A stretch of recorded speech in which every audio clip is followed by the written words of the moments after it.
Pourquoi avons-nous besoin d'être réincarnés? Pourquoi on ne peut pas faire gentiment sa vie? 120 ans, Baruch Hashem, je commence bébé 100 dents et je finis 120 ans tranquillement et je retourne chez mon papa qui est aux cieux. Pourquoi plusieurs Gilgulim pour ça? Pour répondre à ces questions, il y a énormément de réponses et on va essayer dans les prochains cours chez lesquels je vous invite à venir, Be'ezrat Hashem, mais une des raisons, c'est celle que vous allez entendre avec cette histoire du Baal Shem Tov extraordinaire. Le Baal Shem Tov, une fois, il arrive dans une contrée. Il arrive dans une contrée et on dit tout le monde, cet homme-là, c'est un homme extraordinaire, il peut faire revivre des morts. Il faut savoir que le Baal Shem Tov, il a créé une sorte de chassidoute extraordinaire. Ça a été la continuation du Harizal. Le Harizal, il nous a donné des codes qui sont incompréhensibles, très difficiles à avoir.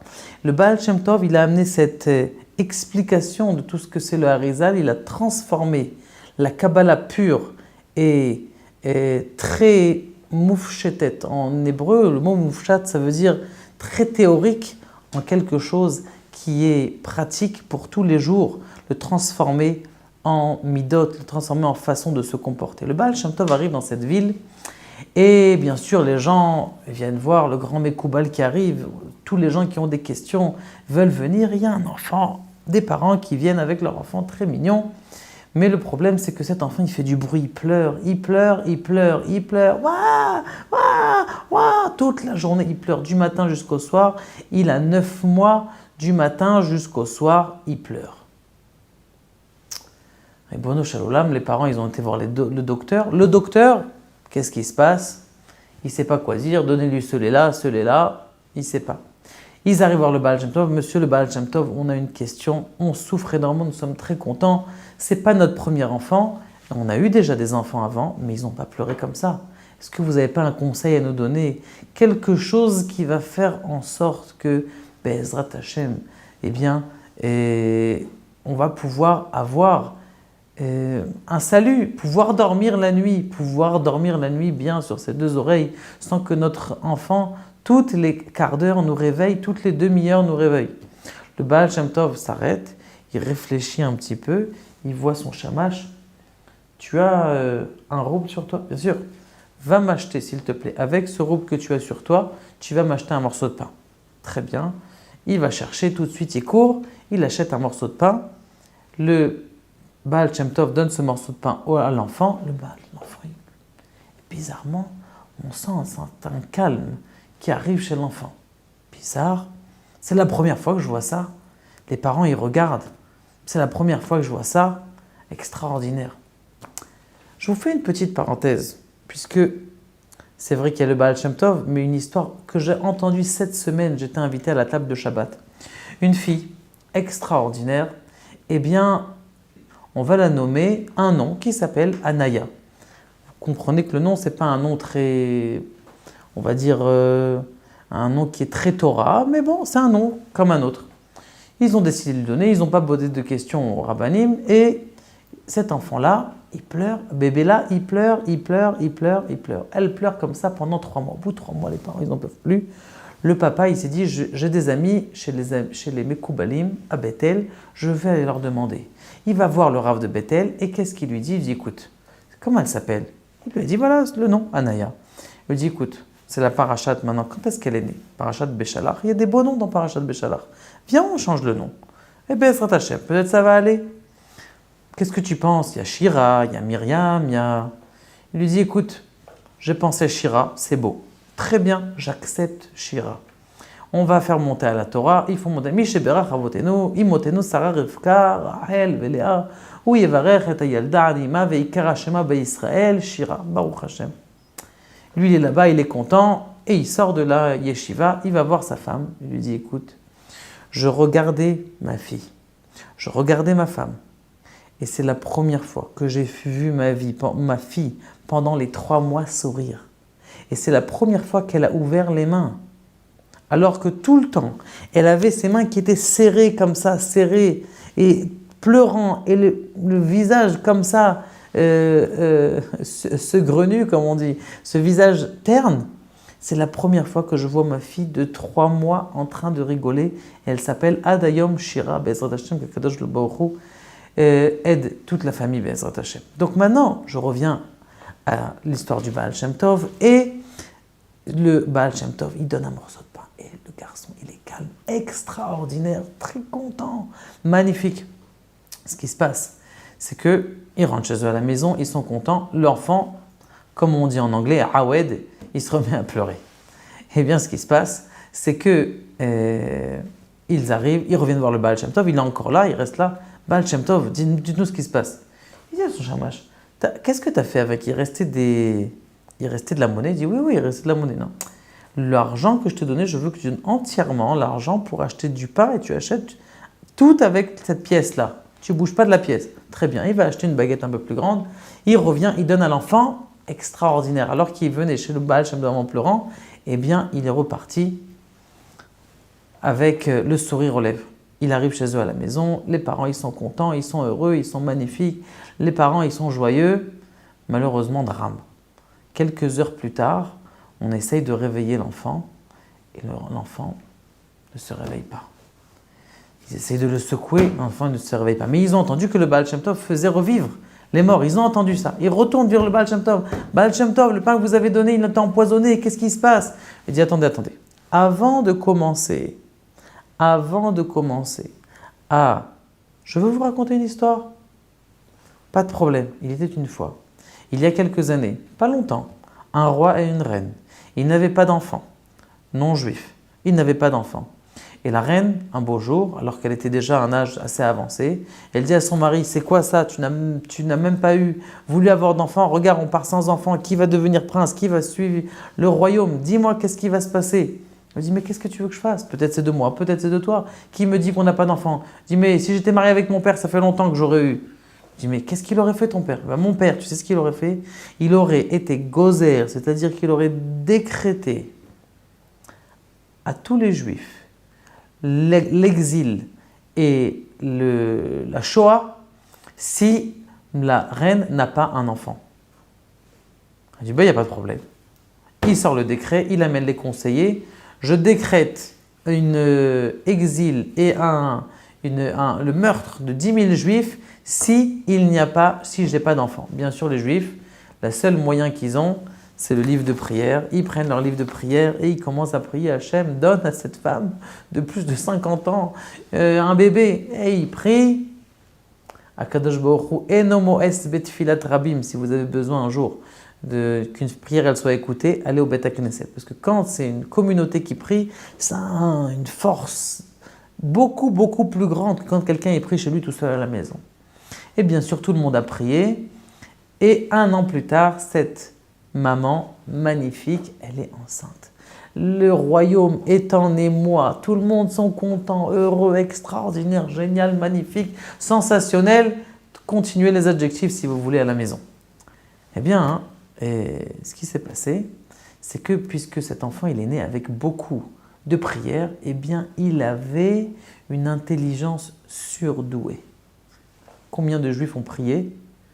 Cet enfant, il est né avec des capacités extraordinaires Très bien. Baruch Hashem, on lui prend des professeurs. À 3 ans déjà, il connaît plein de choses. À 7 ans, il connaît la physique, chimie, les mathématiques. À 10 ans déjà, il a passé toutes les sagesses qui étaient à l'époque, donc il y a 300 ans, à l'époque du 350 ans, puisque c'était avant le Baal Shem Tov. Et ce qui s'est passé, c'est qu'il est arrivé à un moment où l'enfant n'apprenait plus rien. Je connais tout ce que tu me dis. Tu as quelque chose? Le père, il a dit, viens, on va faire une réunion de tous les rois. Il a appelé, il a envoyé des lettres à tous les rois, je fais un banquet. Venez interroger mon enfant. Venez interroger mon enfant. Et les rois, ils viennent avec leurs conseillers, ils commencent à poser des questions à cet enfant. L'enfant connaît tout, du début de A à Z. Et Baruch Hashem, eh bien, il répond à toutes les questions tac au tac. Maintenant, s'il vous plaît, comme vous voyez, mon fils est érudit, mon fils est très intelligent, j'ai besoin qu'il apprenne encore. Est-ce que vous avez quelqu'un dans votre pays qui puisse lui apprendre encore des choses? Ils se contactent, ils ont trouvé quelqu'un. Ils ont trouvé quelqu'un qui est supra-intelligente, mamache, une connaissance dans toutes les sciences, que ce soit profanes ou toutes les sciences scientifiques qu'il y avait à l'époque. Et on le convoque, on lui dit, si tu veux bien venir ici enseigner à notre fils. Il n'y a pas de problème, je veux venir, j'ai 2 conditions. C'est quoi tes conditions? Tu as une condition? Oui, oui, j'ai une condition. Ma condition, c'est que j'ai une maison attitrée, que cette maison a une clé, que personne n'a le droit de rentrer dans cette maison et que ton fils, lorsqu'il vient apprendre, il vient apprendre dans ma maison et uniquement aux horaires que moi je veux lui fixer et pas quand… et bien sûr, je reçois, je n'ai pas besoin d'aller faire moi le marché, qu'on me donne 10 victuailles chez moi à la maison. Accepter, si mon fils est d'accord et que je vois que tu connais des choses plus que ce qu'il connaît, eh bien c'est fait. Bien sûr, cet homme-là connaissait toutes les sciences, il est arrivé et il venait tous les jours. Un jour, le prince, il arrive et il avait rendez-vous à 8h30 et il vient plus tôt. 8h, il arrive, il tape à la porte et il voit que la porte était entrouverte. Il rentre, il voit son maître avec des boîtes noires, des bizarres, des lanières, des ficelles sur son bras. Il se dit, oulala, qu'est-ce que c'est? Il est sorti, il a eu très peur. Il a entendu quelque chose, il était concentré. Le maître, mais il ne savait pas quoi faire. Ce qu'il a dit, est-ce que tu as vu quelque chose? Tu es rentré plus tôt? Oui, je suis rentré plus tôt. J'ai vu que vous aviez des boîtes noires, vous êtes un grand sorcier. Qu'est-ce que vous faites? Qu'est-ce que c'est? Dites-moi, qu'est-ce que c'est? Comme cet enfant, il était tellement imprégné de volonté de savoir et tellement de prières de ses enfants. C'est que, tout simplement, il a dit, je veux que tu m'apprennes ça. Qu'est-ce qu'il y a dans ces boîtes noires? Il a dit, écoute, je ne peux pas te dire. Mais quoi? Dites-moi, je suis obligé de savoir, s'il vous plaît. La seule possibilité, si tu veux savoir qu'est-ce qu'il y a dans ces boîtes noires, et a commencé à t'apprendre la Torah, donc maintenant il a découvert qu'il était juif, eh bien c'est tout simplement de devenir juif. Mais je vais dire quoi, mes parents? Je vais devenir juif? Mais on est tous ici, tous de la religion la plus fréquente ici, comment je vais devenir juif? C'est pas possible, c'est impensable. Il lui dit, si tu veux connaître les sagesses de la Kabbalah, les sagesses que tu as dans la Torah, eh bien tu dois te convertir.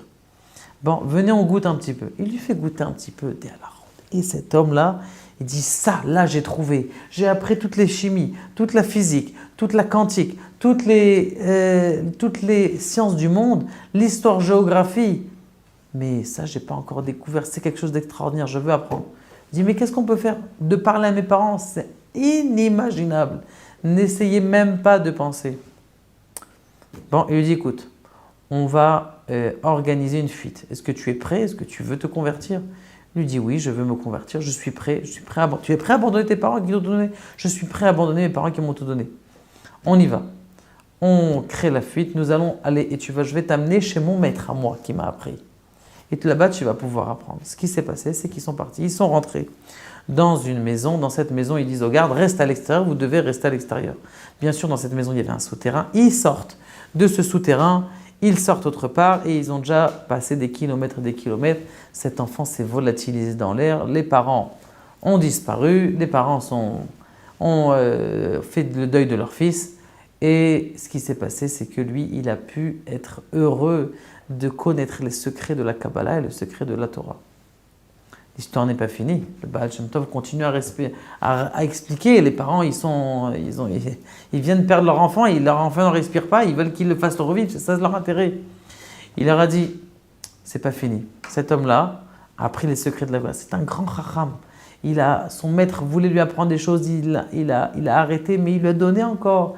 Il lui a donné encore de la sagesse. Jusqu'à ce qu'après 120 ans, il est niftar, cet homme extraordinaire, il est niftar. Il est parti de ce monde-là. Il arrive dans le premier monde, on lui dit, Bechavod, tu peux rentrer dans le Gan Eden, deuxième Gan Eden, troisième, quatrième, cinquième Gan Eden. Il arrive à des mondes élevés, extraordinaires, jusqu'à ce qu'il arrive à un niveau. On lui dit, là, tu ne peux plus arriver. Comment je ne peux pas arriver? Quand j'étais sur Terre, eh bien, il n'y a pas une sagesse que je ne connaissais pas. J'ai tout appris de façon… Comment vous pouvez m'arrêter? Il dit, on a un problème. On a un problème, et ça va être la réponse à notre première question et la fin de notre cours. On a un problème, c'est que tu as allaité de ta maman. Tu peux rester là, tu es très bien au Gan Eden, c'est un Gan Eden paradis extraordinaire, mais tu veux rentrer là-bas très haut. Pendant 9 mois, tu as allaité, tu as mangé des choses qui n'était pas cachère. Tu dois revenir sur terre. Tu dois revenir sur terre, quoi? Je vais revenir sur terre. Je suis prêt pour entrer dans ce monde, je suis prêt à revenir. Eh bien, c'est ce qui s'est passé. Eh bien, cet enfant, il est revenu. Et vous avez, vous, eu des parents, ce mérite d'avoir cet enfant, ce fils de roi, il a eu ce tikkun.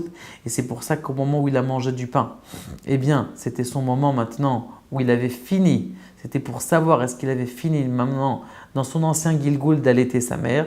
Et c'était à ces 9 mois, je suis venu dans cette ville-là pour vous expliquer et que pour vous puissiez calmer votre douleur. Je suis venu ici pour vous.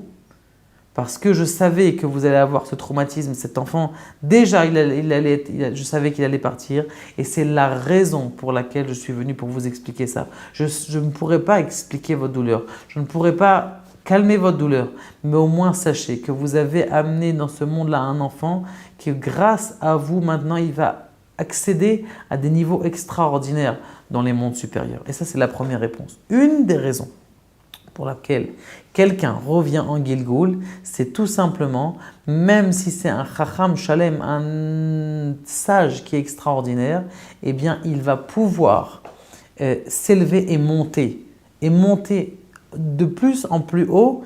Et des fois, il peut revenir en Gilgoul juste pour ça, parce qu'on l'empêche de rentrer, eh bien il revient en Gilgoul. C'est une des raisons, mais Be'ezrat Hashem, je vous donnerai, grâce à l'aide de plusieurs livres, l'explication pourquoi sont les autres raisons, quelles sont les autres raisons de pourquoi on viendra en Gilgoul.